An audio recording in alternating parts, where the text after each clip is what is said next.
శ్రీమద్ భగవద్గీత మొదటి అధ్యాయం అర్జున విషాద యోగం యొక్క సారాంశము. మహాభారత యుద్ధము ప్రారంభమై 10 దినములు గడిచినది. భీష్ముడు రణరంగమున కూలిపోయెను. ఆ వృత్తాంతమును వెనువెంటనే సంజయుడు ధృతరాష్ట్రునకు తెలిపెను. ఆయన పలు విధముల శోకించి యుద్ధము మొదలుపెట్టినదిలగాయితూ అప్పటి వరకు జరిగిన వృత్తాంతమంతయు తెలుపవలసినదిగా సంజయుని కోరెను. అంతటా సంజయుడు ఇరు పక్షములందలి సైనికుల యుద్ధ సన్నద్ధులగుట, రణక్షేత్రమున శ్రీకృష్ణ పరమాత్మ అర్జునునకు జ్ఞానోపదేశము చేయుట మున్నగు విషయములన్నింటినీ వివరముగా ధృతరాష్ట్రునకు తెలియజెప్పెను. అదియే ఈ గీతాశాస్త్రము. ధర్మ అనే శబ్దముతో గీత ప్రారంభమైనది. అది మంగళవాచకము. ధర్మము అనే పదమును మొట్టమొదట ప్రయోగించటము ద్వారా శ్రీ వ్యాస మహర్షి గీతకు మంగళాచరణములు పాడెను. ఏలానిన భగవానుడు ధర్మస్వరూపుడు. ధర్మ శబ్దోచ్చారణచే భగవన్నామముచే వ్యాసులు కీర్తించినట్లయినది. గీతా గ్రంథము యొక్క లక్ష్యము, సారాంశము మొదటి పదమునందే తేల్చివేయబడినది. అది ఏ ధర్మము. అట్టి ధర్మోద్ధరణము కొరకే లోకమున భగవంతుడు అవతరించుచుండును. ధృతరాష్ట్రుడు అనగా రాష్ట్రమును ధరించిన వాడని అర్థము. తనది కాని రాష్ట్రమును తనదని భావించువాడే ధృతరాష్ట్రుడు. ఈ ప్రపంచము, దేహము, ఇంద్రియములు, మనస్సు, బుద్ధి మున్నగినవి దృశ్యములు. అవి తాను కాదు. దృక్కగు ఆత్మ ఒక్కటే తాను కాని దేహాది దృశ్య పదార్థములు కాదు. కానీ అజ్ఞాని తనది కానట్టి అనగా ఆత్మయేతరమైనట్టి దేహాది దృశ్య రూప పదార్థములను తనదిగా తలంచి దానిపై మమత్వమును అహంభావమును కలిగియుండుచున్నాడు. కనుకనే అతడు ధృతరాష్ట్రుడు. అజ్ఞాన భావముతో కూడియుండు వారందరూ ధృతరాష్ట్రులే అగుతురు. గీతా జ్ఞాన శ్రవణముచే అట్టి అజ్ఞాన రూప అంధత్వమును రూపుమాపుకొనుట ప్రతివాని యొక్క కర్తవ్యమై ఉన్నది. శ్రీమద్ భగవద్గీతలోని మొదటి శ్లోకమున ధృతరాష్ట్రుడు ఇట్లు పలికెను: ఓ సంజయ, నా వారలగు దుర్యోధనాదులను పాండుపుత్రులను అగు ధర్మరాజాదులు యుద్ధము చేయ కుతూహలముతో పుణ్యభూమియగు కురుక్షేత్రమున చేరి ఏమి చేసిరి అని ప్రశ్నించెను. 2వ శ్లోకమునందు ధృతరాష్ట్రునితో సంజయుడు ఇట్లు పలికెను: అప్పుడు రాజైన దుర్యోధనుడు వ్యూహాకారముగా రచింపబడి ఉన్న పాండవ సేనను చూసి తదుపరి గురువగు ద్రోణాచార్యుని సమీపించి ఇట్లు పలికెను: ఓ గురువర్య, బుద్ధిశాలియు మీ శిష్యుడును అగు ధృష్టద్యుమ్నుని చేత వ్యూహాత్మకముగా రచించబడిన పాండవుల ఈ గొప్ప సైన్యమును చూడుము అని పలికెను. తదుపరి 3 శ్లోకములలో దుర్యోధనుడు పాండవ పక్షమున గల ముఖ్య యోధుల యొక్క పేర్లను ద్రోణాచార్యునికి, తదుపరి దుర్యోధనుడు 2 వైపులా గల సైన్యములను చూసి తన సైన్యమే చాలా గొప్పదని చెప్పెను. మహాసూరులు కల మన సైన్యము భీష్మునిచే కాపాడబడుచు అపరిమితముగానున్నది. పాండవుల యొక్క సేన భీమునిచే రక్షించబడుచు పరిమితమై ఉన్నది అని పలికెను. మీరందరూ వ్యూహ మార్గములందు మీ నియమిత స్థానముల యందుండి భీష్మ పితామహునికి సహకారము అందించవలసిందిగా కోరెను. తదుపరి ప్రభువగు దుర్యోధనుడు శత్రు సైన్యమును చూచి ఒకంత కలవరపడుతున్నట్లు గమనించిన వాడే అతని హృదయము ఉప్పొంగునట్లు చేయుటకై సేనాధిపతియగు భీష్మ పితామహుడు శంఖమును బిగ్గరగా పూరించెను. సేనానాయకుడు శంఖనినాదము చేయుట యుద్ధారంభమును కూడా సూచించెను.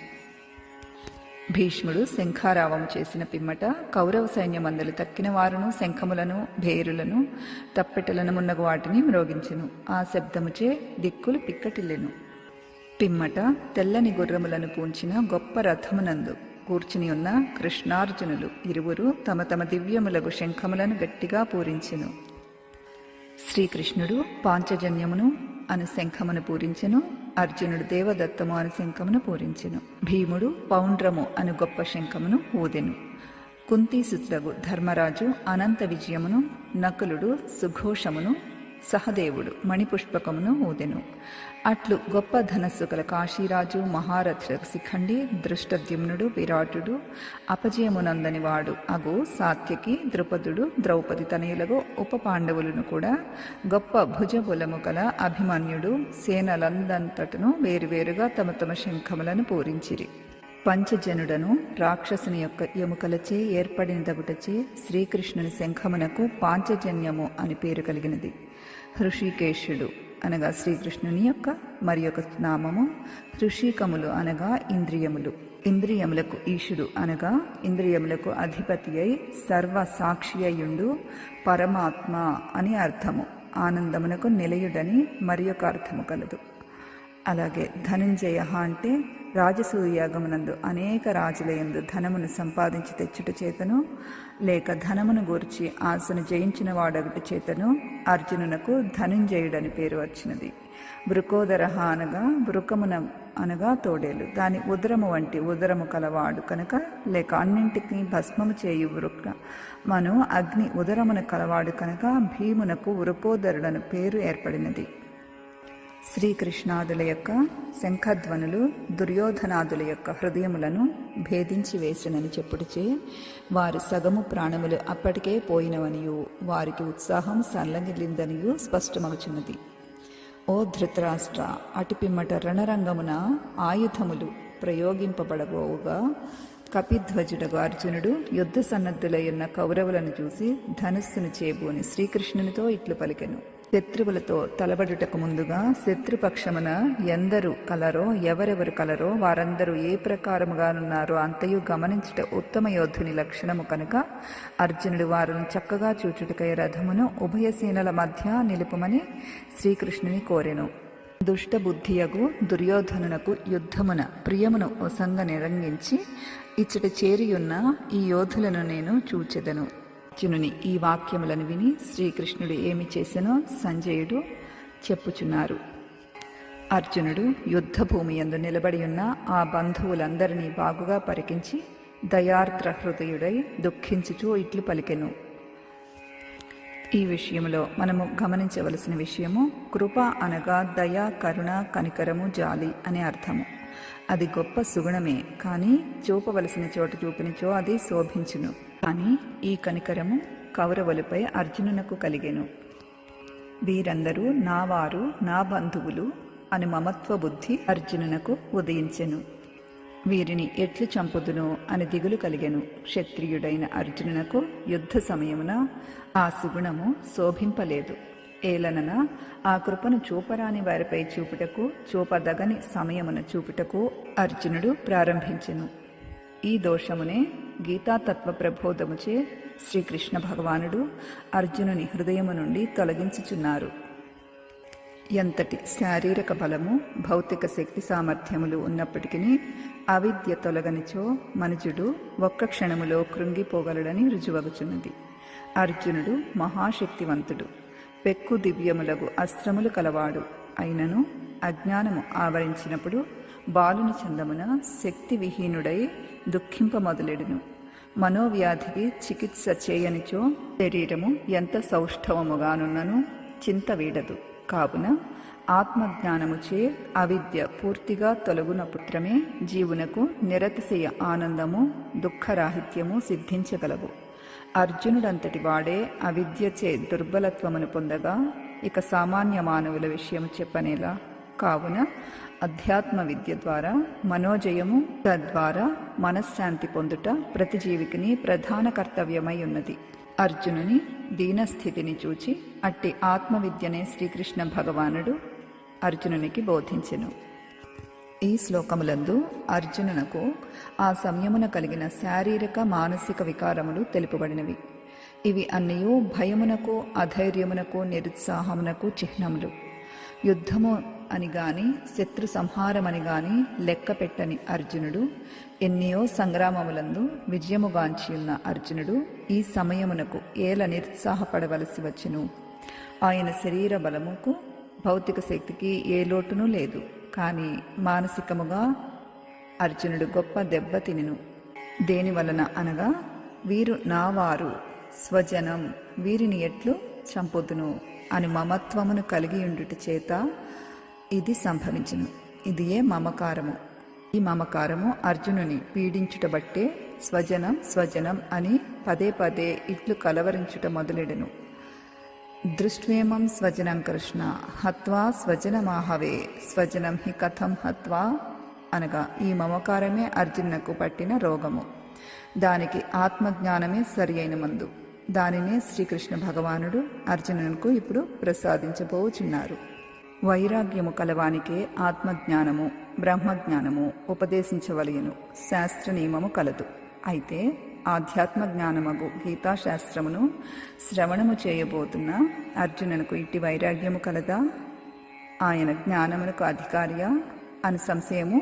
నకాంక్షే విజయం కృష్ణ నచరాజ్యం సుఖాని చ కిన్నో రాజ్యేన గోవింద కిం భోగైర్జీవితేనవా.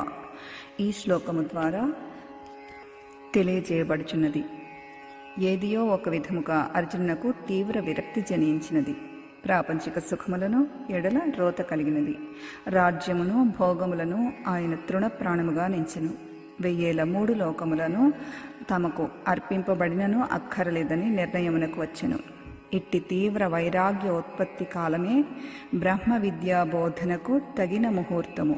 కనుకని శ్రీకృష్ణ భగవానుడు అర్జునునకు ఇదివరకెన్నడూ బోధింపక వైరాగ్యము భోగ విగర్హణత్వము హృదయమున లెస్సగా ప్రజ్వరిల్లిన ఆ యుద్ధ సమయముననే అదను చూసి పరమార్థతత్వమును బోధించినారు. స్వ స్వ అని అర్జునుడు కలవరించుచున్నారు. అనగా స్వబాంధవాన్ స్వజనం అని. నాది అను మమకార భావము అతని గట్టిగా పాతుకుపోయినది. నేను నాది అను ఈ రెండును జీవునకు మోక్ష మార్గమున మహాప్రతిబంధకములై ఉన్నవి. ఈ దేహమే నేను అని అనుకున్నంత వరకు ఇట్టి భావములు జనులను వదలలేరు. కనుకనే శ్రీకృష్ణ పరమాత్మ అర్జునుని ఈ దేహాభిమానమును నీవు ఆత్మవే గాని దేహము కాదు అను అఖండ జ్ఞానోపదేశము ద్వారా తొలగించి వేయనున్నారు. అర్జునుడు శోకాకులిత చిత్తుడై ధనుర్బాణములను సైతము జారవిడిచెను. అర్జునుని జీవితమునందు నిరుత్సాహముచే ధనుస్సును వదిలివేయుట ఘట్టము ఇంతకు ముందు ఒకటినూ లేదు. కావున దీనికేదియో ప్రబలమైన కారణము ఉండియే ఉండవలెను. స్వజన పక్షమును కూర్చి ఆందోళనయే అది. ఆ ఆందోళన ఆవేదనగా మారెను. తత్ఫలితముగా అతడు రాజ్యమును భోగములను తృణీకరించెను, యుద్ధమును నిరాకరించెను. అర్జునుని యొక్క పరమ విరక్తిని పూతగా తీసుకొని శ్రీకృష్ణ పరమాత్మ ఆయనకు చక్కని ఆత్మజ్ఞానోపదేశము చేసిరి. అర్జునుని విషాదముగా నుండక విషాద యోగముగా మారెను. ఏలానిన అర్జునుడు ప్రాపంచిక సుఖముల ఎడల రాజ్య భోగముల ఎడ విముఖత్వమును కలిగి ధర్మమును తెలుసుకొనుటకై పరితపించెను. ధర్మ సమ్మూఢచేతాహ అంటే అట్టి పరితాపము ముముక్షువులకు అత్యావశ్యకమై ఉన్నది. దైవము కొరకు ధర్మము కొరకు కలి పరితాపము యోగమునకు దారితీయును. విషయ భోగముల యందు విరక్తి, ధర్మమునందు ఆసక్తి మోక్షమునకు అత్యావశ్యకమై ఉన్నది. అనగా ప్రాపంచిక వైభవములందు విరక్తి, ధర్మమునందు దైవమునందు ఆసక్తి ఉండిననే పరమార్థ పదము జీవునకు త్వరితముగా పురోగమనమును సలుపగలదు. అర్జునునకు ఈ రెండును సమకూరినవి. కనుకనే అర్జునుడు అర్హతను గుర్తెరిగి శ్రీకృష్ణ పరమాత్మ వెనువెంటనే చక్కని జ్ఞానోపదేశమును చేసిరి. అర్జునుని వలనే ఎవరైనప్పటికీ దృశ్య విషయములపై విరక్తి కలిగి ధర్మము కొరకై తహతహలాడినచో భగవదనుగ్రహముచే వారికి జ్ఞానోదయము పరమశాంతి తప్పక లభించగలవు. రాబో శ్లోకముల ద్వారా రాబో అధ్యాయములలో శ్రీకృష్ణ పరమాత్మని యొక్క ఆ బోధను మనమందరము తెలుసుకునే ప్రయత్నం చేద్దాము. ఓం తత్సత్. జై శ్రీకృష్ణ.